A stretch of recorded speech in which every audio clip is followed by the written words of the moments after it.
నమస్తే, welcome to Telugu one cinema. This is Divyasree. గత 10 ఏళ్లలో టాలీవుడ్కి ఎందరో టాలెంటెడ్ డైరెక్టర్స్ పరిచయం అయ్యారు. భవిష్యత్తులో వీళ్ళు అద్భుతాలు సృష్టిస్తారని మొదటి సినిమాతోనే నమ్మకం కలిగించారు. కానీ ఆ నమ్మకాన్ని చాలా మంది నిలబెట్టుకోలేకపోతున్నారు. మొదటి చిత్రంతో తమ ప్రతిభను చాటుకొని ఆ తర్వాత ఏళ్లకు ఏళ్లు సమయం తీసుకుంటూ సైలెంట్ అవుతున్నారు. అసలు ఈ టాలెంటెడ్ డైరెక్టర్స్కి ఏమైంది? ఎక్కడున్నారు?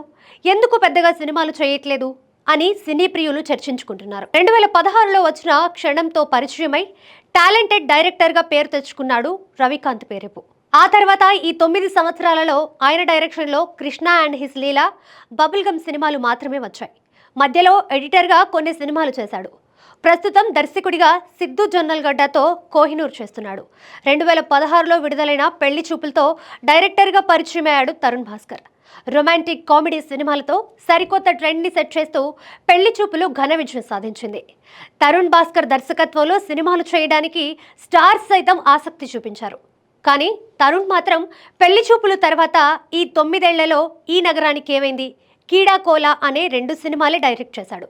డైరెక్టర్గా కంటే యాక్టర్గానే ఎక్కువ సినిమాలు చేస్తున్నాడు. 2017లో గాజీ అనే వైవిధ్యభరితమైన చిత్రంతో పరిచయమై ప్రామిసరీ డైరెక్టర్గా కనిపించాడు సంకల్ప్ రెడ్డి. కానీ డైరెక్టర్గా అతని అడుగులు మాత్రం నెమ్మదిగా ఉన్నాయి. గాజీ తర్వాత ఈ 8 సంవత్సరాలలో అంతరిక్షం అనే ఒక తెలుగు సినిమా, IB-71 అనే ఒక హిందీ సినిమా మాత్రమే చేశాడు. ఇటీవలే గోపీచంద్తో ఓ సినిమాని ప్రకటించాడు.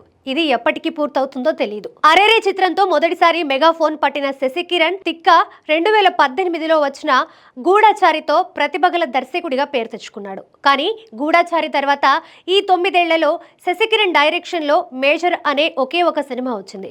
2024లో వచ్చిన సత్యభామ చిత్రానికి రచయితగా, నిర్మాతగా వ్యవహరించాడు. 2018లో విడుదలైన కేర్ ఆఫ్ కంచరపాలెం వంటి క్లాసిక్ ఫిలింతో డైరెక్టర్ వెంకటేష్ మహా టాలీవుడ్కి ఇంట్రడ్యూస్ అయ్యాడు. ఆ తర్వాత ఈ 7 ఏళ్లలో వెంకటేష్ మహా డైరెక్షన్లో ఉమామహేశ్వర ఉగ్ర రూపస్య అనే ఒక సినిమా మాత్రమే వచ్చింది. దర్శకుడిగా 3వ సినిమాగా మార్మణువు అను ప్రకటించాడు. కానీ అది ఎంతవరకు వచ్చిందో తెలీదు. వెంకటేష్ మహా కూడా డైరెక్టర్గా కంటే యాక్టర్గానే ఎక్కువ సినిమాలు చేస్తున్నాడు. 2018లో రిలీజ్ అయిన నీది నాది ఒకే కథ సినిమాతో దర్శకుడిగా పరిచయం అయ్యాడు వేణు ఉడుగుల. ఈ చిత్రం విమర్శకుల ప్రశంసలు అందుకోవడంతో పాటు ప్రేక్షకుల మెప్పు కూడా పొందింది. దీంతో దర్శకుడిగా వేణు మరిన్ని మంచి సినిమాలు చేస్తాడని అందరూ భావించారు. కానీ ఈ 7 ఏళ్లలో వేణు దర్శకత్వంలో విరాట పర్వం అనే ఒకే ఒక చిత్రం వచ్చింది. డైరెక్టర్గా వేణు 3వ చిత్రం పలానా స్టార్తో ఉంటుందని పలువురి పేర్లు వినిపించాయి. కానీ ఏది పట్టాలెక్కలేదు. ప్రస్తుతం నిర్మాతగా మారి ఈటీవీ విన్తో కలిసి రాజు వెడ్స్ రాంబాయి అనే సినిమాని నిర్మించాడు వేణు. మధురం వంటి క్లాసిక్ షార్ట్ ఫిలింతో సంచలనం సృష్టించిన ఫణీంద్ర నర్సిట్టి 2018లో వచ్చిన మను సినిమాతో వెండితెరకు దర్శకుడిగా పరిచయం అయ్యాడు.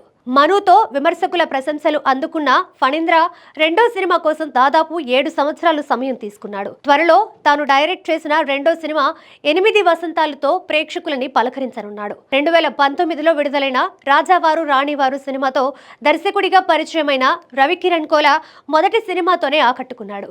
ఈ సినిమా వచ్చి 5 ఏళ్లు దాటిపోయింది. కానీ రవికిరణ్ దర్శకత్వంలో 2వ సినిమా రాలేదు. మధ్యలో అశోకవనంలో అర్జున కళ్యాణం చిత్రానికి రచయితగా పనిచేశాడు. డైరెక్టర్గా 2వ సినిమాని విజయ్ దేవరకొండతో రౌడీ జనార్దన్గా చేస్తున్నాడు.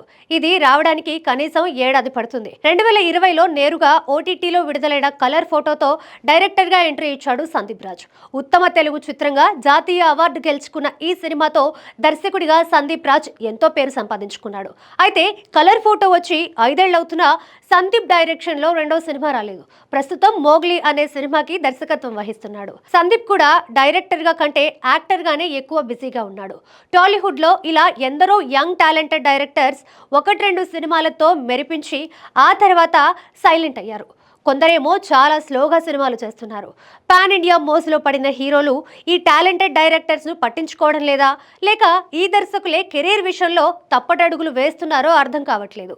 ఏది ఏమైనా ఇలాంటి ప్రతిభగల దర్శకులు ఏడాదికి 1 సినిమా అయినా చేస్తే తెలుగు ప్రేక్షకులకు మరిన్ని మంచి సినిమాలు చూసే అవకాశం ఉంటుంది.